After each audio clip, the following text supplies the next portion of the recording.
چلیے بسم اللہ الرحمن الرحیم۔ الف لام کے اول دو قسم ہیں، الف لام اسمی اور الف لام حرفی۔ نہیں ریکارڈنگ کو توڑو۔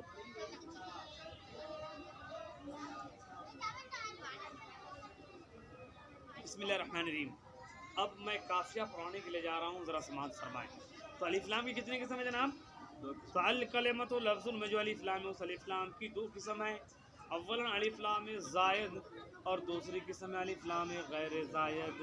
الف لام تو الف لام زائد اس الف لام کو کہا جاتا ہے جس الف لام کے دخول اور عدم دخول سے کلمہ کے معنی میں کچھ فرق نہیں پڑتا، تو ایسے الف لام کو الف لام زائد کہا جاتا ہے۔ الف لام زائد کہا جاتا ہے، یعنی جس الف لام کے دخول اور عدم دخول کی وجہ سے کچھ فرق نہیں پڑتا ہے، ایسے الف لام کو الف لام زائد کہا جاتا ہے۔ الف لام زائد کہا جاتا ہے۔ ایک ہے الف لام غیر زائد۔ الف لام غیر زائد کی اولاً دو قسم ہیں، اسمی اور حرفی۔ الف لام اسمی اس الف لام کو کہا جاتا ہے کہ جو الف لام اسم فاعل یا اسم مفعول کے اوپر داخل ہوتا ہے، جیسے الضارب والمضروب۔ الضارب کا معنی الذی ضرب، المضروب کا معنی الذی ضرب۔ تو پتہ چلا، معلوم ہو گیا کہ الف لام کی دو قسم ہیں، اولاً زائد اور غیر زائد۔ اور الف لام زائد اس الف لام کو کہا جاتا ہے جس کے دخول اور عدم دخول سے کلمہ کے معنی میں کوئی فرق نہیں پڑتا، اس کو الف لام زائد کہا جاتا ہے، جیسے الحسن والحسین۔ اور ایک الف لام غیر زائد، اور الف لام غیر زائد کی دو قسم ہیں، الف لام اسمی اور الف لام حرفی۔ الف لام اسمی اس الف لام کو کہا جاتا ہے جس میں فاعل اور اسم مفعول کے اوپر داخل ہوتا ہے، جیسے الضارب والمضروب۔ تو جہاں اس میں فاعل سے مفعول ہوگا وہاں جب بھی الف لام ہوگا تو الف لام کون سا الف لام ہوگا؟ وہ الف لام غیر زائد اسمی ہوگا جو الذی کے معنی میں دے گا۔ تو الکلمتوں میں ہم دیکھتے ہیں نہ ہی اس میں فاعل کا صیغہ ہے نہ اس میں مفعول کا صیغہ ہے، تو پتہ چلا کہ الکلمتوں میں الف لام غیر زائد، الف لام غیر زائد اسمی نہیں ہے بلکہ غیر زائد کی کوئی دوسری قسم، زائد تو نہیں ہے۔ اس لیے کہ اگر الکلمتوں میں الف لام کو زائد اگر مانے تو ایسے صورت میں کلمہ کا معنی بدل جائے گا، معرفہ سے نکرہ ہو جائے گا، ترکیب باطل ہو جائے گی۔ تو ماننا پڑے گا کہ الکلمتوں میں الف لام زائد نہیں ہے بلکہ غیر زائد ہے۔ اب غیر زائد کی دو قسم ہیں، اسمی اور حرفی۔ اور اسمی وہ الف لام ہے جو اسم فاعل اسم مفعول پہ داخل ہوتا ہو، تو الکلمتوں نہ اسم فاعل نہ اسم مفعول ہے، تو پتہ چلا کہ الف لام اسمی تو نہیں ہے، پتہ چلا کہ الف لام حرفی ہے۔ اور الف لام حرفی کی چار قسم ہیں۔ الف لام حرفی کی کتنی قسم ہے؟ چار قسم۔ الف لام حرفی کی چار قسم۔ الف لام حرفی کی چار قسمیں: الف لام استغراقی، الف لام جنسی، الف لام عہد خارجی، الف لام عہد ذہنی۔ اور پہلی ہے الف لام عہد ذہنی، اس الف لام کو کہا جاتا ہے جس الف لام کے دخول سے کلمہ کی ماہیت کی طرف اشارہ ہو، کلمہ کی حقیقت کی طرف اشارہ ہو، مدخول کی حقیقت کی مدخول بہا کی حقیقت کی طرف اشارہ ہو۔ مدخول کا معنی جس کو داخل کیا گیا، مدخول بھی جس کے ساتھ داخل کیا، یا مدخول فی جس میں داخل کیا گیا۔ تو مدخول فی کیا ہے؟ کلمہ نہ ہے۔ تو الف لام غیر زائد کی چار صورتیں: الف لام جنسی، الف لام داخل ہو، اور الف لام داخل ہونے کے بعد اس الف لام سے کلمہ کی حقیقت کی طرف اشارہ ہو، کلمہ کی حقیقت کی طرف اشارہ ہو، تو ایسے الف لام کو الف لام جنسی کہا جائے گا۔ جیسے الرجل خیر من المرأة، مرد عورت سے بہتر ہے، حالانکہ بہت ساری عورتیں ایسی جو مرد سے بہتر ہے، جیسے بیٹا اور ماں کے درمیان دیکھیے ماں بیٹا سے افضل ہے، پھر آپ کیسے کہتے ہیں کہ مرد عورت سے افضل ہے؟ ایسی صحابیات مرد سے افضل ہیں، امہات المومنین بہت سارے مردوں سے افضل ہیں، تو پھر کیسے کہہ رہے ہیں کہ عورتیں مرد سے افضل ہے؟ تو جواب یہ دیں، کیسے کہہ رہے ہیں کہ مرد عورت سے افضل ہے؟ تو جواب دینا چاہتے ہیں کہ مطلق مرد یا مرد کے افراد عورت کے افراد سے افضل نہیں ہیں، بلکہ مرد کی حقیقت عورت کی حقیقت سے بہتر ہے۔ کیسے جناب؟ اس لیے کہ مرد کی حقیقت ایسی ہے کہ اس حقیقت کی بنیاد پر مرد جو ہے عالم بھی بن سکتا ہے، اور عالم تو عورتیں بھی بن سکتی ہے، لیکن مرد اللہ نے جتنی بھی انبیاء کرام بھیجے اور تمام انبیاء کرام کو جو نبوتیں عطا فرمائی، کسی عورت کو نبوت نہیں دی بلکہ مردوں کو ہی نبوت عطا فرمائی۔ اس سے بھی شرافت معلوم ہوئی۔ اور دوسری شرافت تو یہ ہے کہ عورت اگرچہ مطلقاً عورت